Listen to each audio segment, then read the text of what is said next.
नमस्कार। Bright online classes में आपका स्वागत है। हम ऑनलाइन क्लासों में 12th केमिस्ट्री का जो 11वां चैप्टर है ऑक्सीजन युक्त क्रियात्मक समूह है पार्ट है फर्स्ट, यानी कुछ ऐसे क्रियात्मक समूह, कुछ ऐसे कार्बनिक यौगिक हैं जिनमें क्या पाया जाता है, ऑक्सीजन है वो मुख्य रूप से पाया जाता है। हाइड्रोजन और कार्बन के अलावा क्या होता है, ऑक्सीजन पाया जाता है मुख्य रूप से। जैसे मैं बात करूं कार्बोक्सिलिक अम्ल है, कार्बोक्सिलिक अम्ल में कार्बन और हाइड्रोजन के अलावा तीसरा परमाणु कौन सा है, ऑक्सीजन है। एल्डिहाइड की मैं बात करूं तो एल्डिहाइड में भी क्या है, कार्बन और हाइड्रोजन के अलावा ऑक्सीजन है। इसके अलावा मैं बात करूं कीटोन की तो कीटोन में कार्बन और हाइड्रोजन के अलावा क्या है, ऑक्सीजन है। ठीक है। इसके अलावा मैं और बात करूं एल्कोहल है तो एल्कोहल में भी कार्बन और हाइड्रोजन के अलावा क्या है, ऑक्सीजन है। ईथर की बात करूं तो ईथर में आर का मतलब एल्किल समूह या एआर जो एरिल समूह दोनों हो सकते हैं, उनमें भी कार्बन और हाइड्रोजन के अलावा क्या है, ऑक्सीजन। ये कुछ ऐसे समूह हैं जिनमें कार्बन और हाइड्रोजन यानी हाइड्रोकार्बन के अलावा क्या पाया जाता है, ऑक्सीजन पाया जाता है। ठीक है। यहां से हम आगे अपने सिलेबस की चर्चा करें। इसके अलावा देखो कुछ और यौगिक है जैसे SO3H है, सल्फोनिक अम्ल है, ये भी अपनी वरीयता सारणी में ही आता है। ये भी क्या है, एक प्रकार का कार्बनिक यौगिक है। लेकिन यहाँ पे हाइड्रोजन कार्बन के अलावा ऑक्सीजन तो है ही है, साथ में क्या है, सल्फर। तो इसको हम किस में लेते हैं, सल्फर युक्त जो कार्बनिक यौगिक होते हैं। हम मुख्यतः ऑक्सीजन युक्त कार्बनिक यौगिकों में 5 ही प्रकार के कंपाउंड पढ़ते हैं। कौन कौन से हैं, कार्बोक्सिलिक अम्ल है, एल्डिहाइड है, कीटोन है, एल्कोहल है और ईथर है। ये अपनी वरीयता सारणी में सारे के सारे आते हैं। अब देखो हम बात करते हैं किसकी, इन तीन को एक बार छोड़ देते हैं क्योंकि ये जो ऑक्सीजन युक्त क्रियात्मक समूह पार्ट सेकंड है उसमें आएंगे। हम बात करते हैं कौन से की, एल्कोहल की और ईथर की। तो एल्कोहल है वो क्या हम पूरा पढ़ चुके हैं, और एल्कोहल का ही एक दूसरा रूप है जिसे एक नए कार्बनिक यौगिक का नाम दिया गया है, यानी जो एरिल एल्कोहल हम लिखते हैं, यानी ऐसे यौगिक जिनमें क्या हो, OH समूह से तो एल्कोहल कह देंगे, और OH किससे जुड़ा हो, एरिल समूह से, तो उसे कहते हैं एरिल एल्कोहल। जैसे हम C6H5OH की बात करें तो ये भी होने को तो एक प्रकार एल्कोहल ही है, लेकिन इसको एक नया कंपाउंड बना दिया। वो कौन सा है, फिनोल। कौन सा कंपाउंड है, फिनोल। तो इसको हम कह सकते हैं ये भी क्या है, एल्कोहल का एक ही दूसरा प्रकार है। ठीक है। एल्कोहल और फिनोल है वो हम सारा पढ़ चुके हैं कि एल्कोहल क्या होता है, फिनोल क्या होता है, क्या इनकी रासायनिक अभिक्रियाएं, क्या इनको बनाने की विधियां, क्या इनके भौतिक गुण हैं, क्या इनके उपयोग हैं, ये सारा हम पढ़ चुके हैं। आज की क्लास में इस पार्ट में जो अंतिम कंपाउंड है वो कौन सा है, ईथर। उस ईथर के बारे में चर्चा करेंगे। ईथर क्या होता है, कैसे बनता है, क्या इसकी परिभाषा है, क्या इसका नामकरण है, क्या इसके प्रकार है।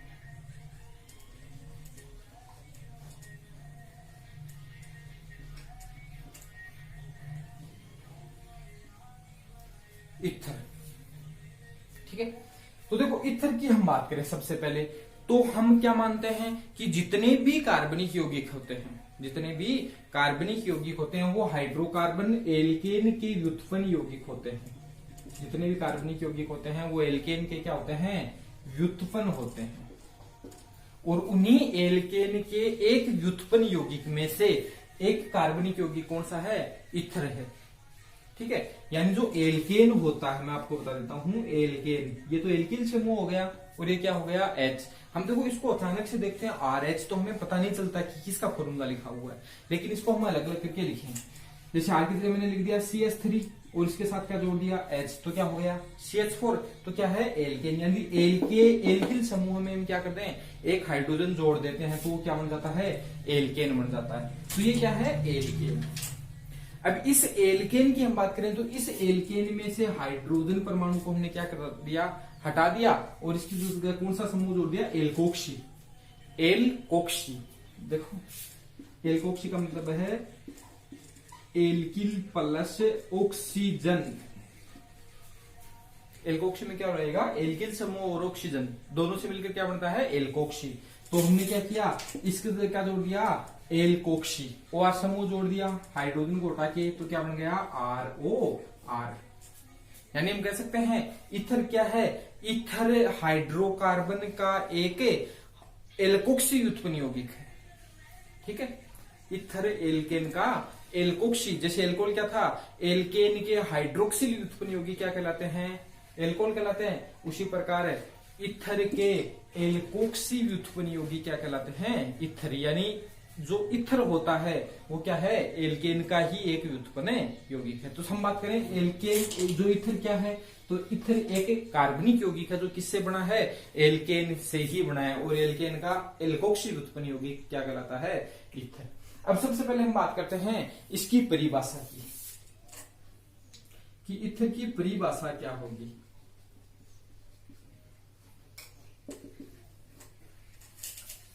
ठीक है, तो देखो इथर मैंने आपको बताया है कैसे बना, कि कोई भी क्या था? एल्केन था। उस एल्केन से हमने क्या किया?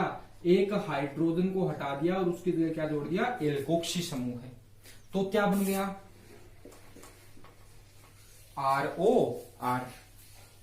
इसी को हम क्या कहते हैं? इथर कहते हैं। तो देखो परिभाषाएं खूब सारी हो जाएंगी इसकी, आप जितनी परिभाषा लिखना चाहो उतनी परिभाषा हो जाएंगी। पहली परिभाषा में लिख देता हूं कि एल्केन के एल्कोक्सी व्युत्पन्न यौगिक, ठीक है, किसके? एल्केन के एल्कोक्सी जो डेरिवेटिव कंपाउंड है,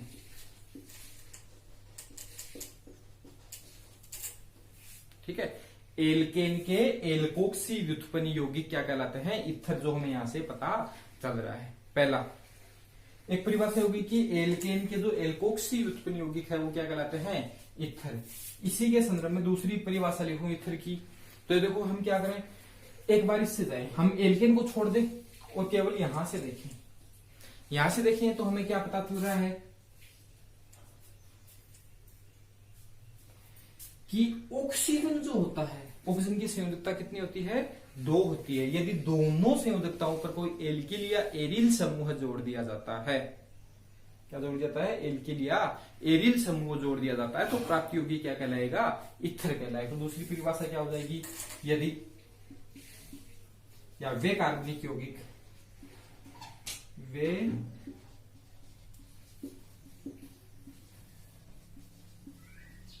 ऑर्गेनिक कंपाउंड, यानी वे कार्बनिक यौगिक जिनमें द्विसंयोजी ऑक्सीजन परमाणु,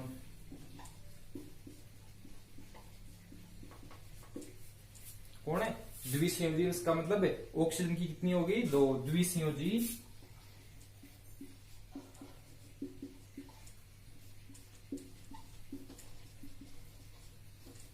ऑक्सीजन परमाणु की दोनों संयोजकताओं पर, द्विसंयोजी ऑक्सीजन परमाणु की दोनों संयोजकताओं पर एल्किल या एरिल समूह है हो। पहली परिभाषा क्या थी? कि एल्केन के एल्कोक्सी व्युत्पन्न यौगिक है वो क्या कहलाते हैं? एल्केन के तो एल्कोक्सी व्युत्पन्न यौगिक वो क्या कहलाते हैं? इथर। दूसरी परिभाषा हम इसके सापेक्ष दें कि वे कार्बनिक यौगिक जिसमें क्या पाया जाता है? ऑक्सीजन परमाणु, और ऑक्सीजन परमाणु की जो दोनों संयोजकताएं हैं उन दोनों संयोजकताओं पर एल्किल या एरिल समूह यदि जोड़ दिया जाए तो प्राप्त यौगिक क्या कहलाएगा? इथर कहलाएगा। कितनी परिभाषा होगी? 2 परिभाषा। ठीक है, कितनी होगी? 2। कैसे कैसे? कि वे कार्बनिक यौगिक जिनमें द्विसंयोजी ऑक्सीजन परमाणु की जो दोनों संयोजकताएं वैलेंसी उन पे क्या जोड़ा हो? एरिल या एल्किल समूह, तो हम क्या कर देंगे? इथर। तीसरी हम परिभाषा की बात करें तो तीसरी परिभाषा क्या होगी कि हम इसी को एक बार देखें। ये तो हमने पढ़ा था, क्या है? ROH। क्या है? ROH। इस ROH की हम बात करें तो ROH में हाइड्रोजन को हम क्या कर दें? हटा दें। हाइड्रोजन को हटा दें, उसकी जगह क्या जोड़ दें? एल्किल समूह जोड़ दें। तो क्या प्राप्त हो जाएगा? ROR। तो यहां से भी हम परिभाषा दे सकते हैं। तीसरी परिभाषा क्या हो सकती है कि यदि एल्कोहल, इसमें यदि एल्कोहल के हाइड्रोजन परमाणु का प्रतिस्थापन किसका कर दिया जाए? एल्कोहल के हाइड्रोजन परमाणु का प्रतिस्थापन। एल्कोहल में भी कौन सा हाइड्रोजन परमाणु? जो ऑक्सीजन से जुड़ा है। यदि एल्कोहल में OH समूह के, यहां लिख देना, OH समूह के हाइड्रोजन परमाणु का प्रतिस्थापन है वो किससे कर दिया जाए, एल्किल या एरिल समूह से कर दिया जाता है तो प्राप्त योगी क्या कहलाएगा, वो भी ईथर कहलाएगा। कितनी परिभाषा होगी, 3। मैं चौथी परिभाषा की बात करूं, इसी को किसके सापेक्ष, एल्कोहल के सापेक्ष दूसरी परिभाषा लिखें। यदि क्या करें, जो एल्कोहल है इस एल्कोहल को हम क्या करवा दें, संघनन, तो यहां से क्या निकल जाएगा H2O और क्या प्राप्त होगा ROR, तो वो भी क्या है ईथर। ये परिभाषा भी हम दे सकते हैं। इसके अलावा इस ईथर को हम किसके सापेक्ष देखें, जल के सापेक्ष।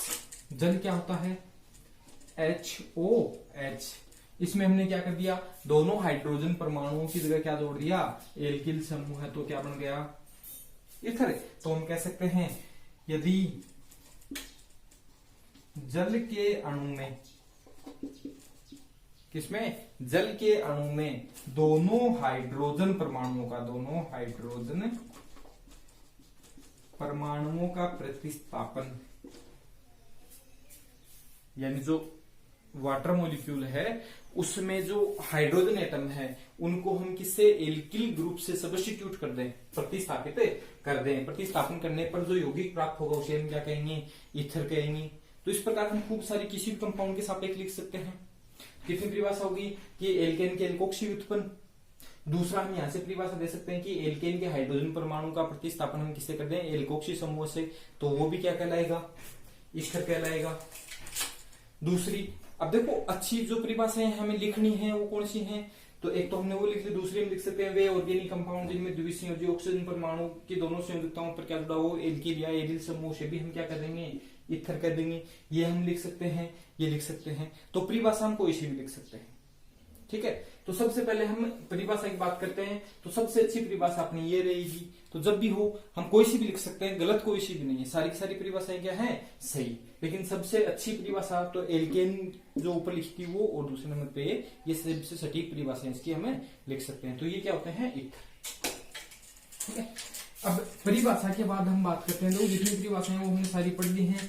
ये भी आपको बता दिया कि ईथर क्या होता है। हम साइंस पढ़ रहे हैं तो साइंस का मतलब ये है कि हम शुरू से जो भी पढ़ रहे हैं उसका मतलब क्या, ईथर क्या होता है, कैसे बनता है, क्या इसकी परिभाषाएं हैं, ठीक है। तो ईथर एक ऑर्गेनिक कंपाउंड है, इसका निर्माण किससे होता है, एल्केन से ही होता है। उसके बाद हम बात करते हैं अणुसूत्र की। अपने पास क्या था, ROR, इसका अणुसूत्र क्या होगा, CnH2n+2, यानी एल्केन तो है ही है। जैसे हम क्या करते हैं, मैं एक अणुसूत्र लिख दूं CH3OCH3, आखिर हमने एल्किल समूह लगा दिया मेथिल, ये हो गया। अब इसमें मैं ऑक्सीजन हटा दूं और CH3 को आपस में जोड़ दूं, क्या बन गया, एथेन। यानी मैं ये कह सकता हूं कि जो एल्केन होते हैं उस एल्केन में एक ऑक्सीजन और बीच में लगा दिया जाए तो क्या बन जाता है, ईथर। तो ये एल्केन का सूत्र और साथ में क्या जोड़ दिया, ऑक्सीजन। तो ये क्या होता है, अणुसूत्र। किसका है, ईथर का। तो ईथर की परिभाषा और अणुसूत्र है वो हमने पढ़ लिए हैं। तीसरा हम बात करते हैं वर्गीकरण, ठीक है। तो वर्गीकरण हम कई आधार पे कर सकते हैं, वर्गीकरण है वो कई आधार पे कर सकते हैं, लेकिन हम जो अक्सर पढ़ते हैं वर्गीकरण वो कौन सा है,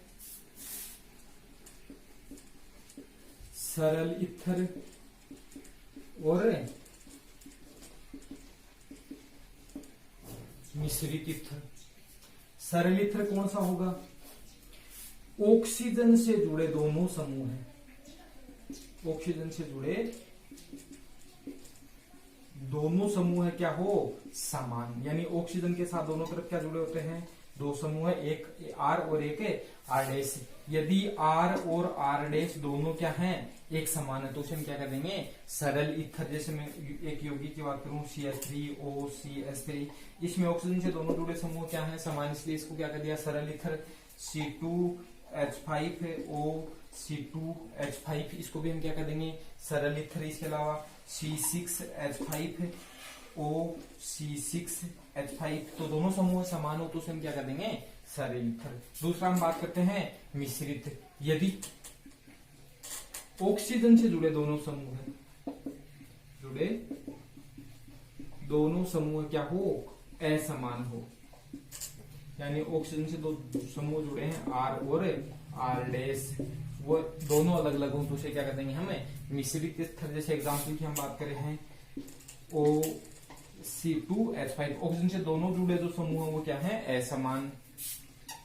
C2H5 O6H5, तो ये क्या कहलाएगा, मिश्रित ईथर। तो एक तो क्लासिफिकेशन हो जाएगा। दूसरा हम कर सकते हैं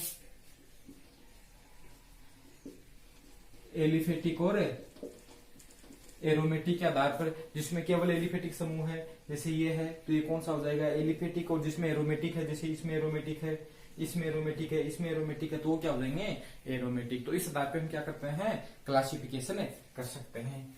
तो दो चीजें, तीन चीजें अपनी होगी, अणुसूत्र, परिभाषा और क्लासिफिकेशन, वर्गीकरण या प्रकार को। अब हम बात करते हैं इसके नामकरण की।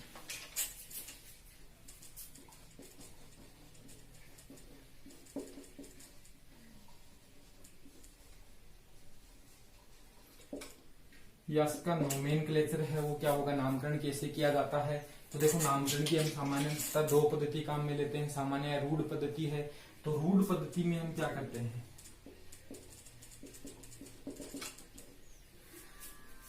जो एल्किल होता है, ठीक है, एल्किल समूह है, उसका नाम पहले लिख देते हैं, उसके बाद में हम क्या करते हैं, इथर शब्द लिखते हैं, R और R' है। तो जो एल्किल समूह है उसके बाद हम क्या लिखते हैं, इथर। तो रूढ़ पद्धति में हम क्या लिखते हैं, एल्किल प्लस इथर, ठीक है। जैसे मैं यहां पे जोड़ दूं CH3 C2H5, तो कितने समूह है, दो समूह है, मेथिल और एथिल। हमेशा किस क्रम में लिखेंगे, ABCD क्रम में। तो नाम क्या हो जाएगा,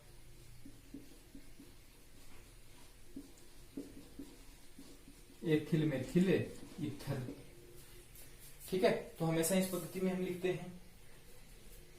इसके अलावा यदि दोनों एल्किल समूह समान हो, C2H5 O C2H5, ठीक है, दोनों समान, तो हम क्या लिख देंगे, डाई एल्किल इथर। तो ये सामान्य पद्धति में नामकरण है। IUPAC पद्धति में क्या होगा, सामान्य के कुछ और एग्जाम्पल हैं। तो जितने भी आपकी बुक में एग्जाम्पल दिए हुए हैं वो आप उन सभी के सामान्य नाम लिखने की कोशिश करना, ठीक है। बाकी सामान्य नामकरण का बचा हुआ शेष जो भाग है, इसके अलावा जो IUPAC नामकरण है वो अगली क्लास में पढ़ेंगे। Thank you.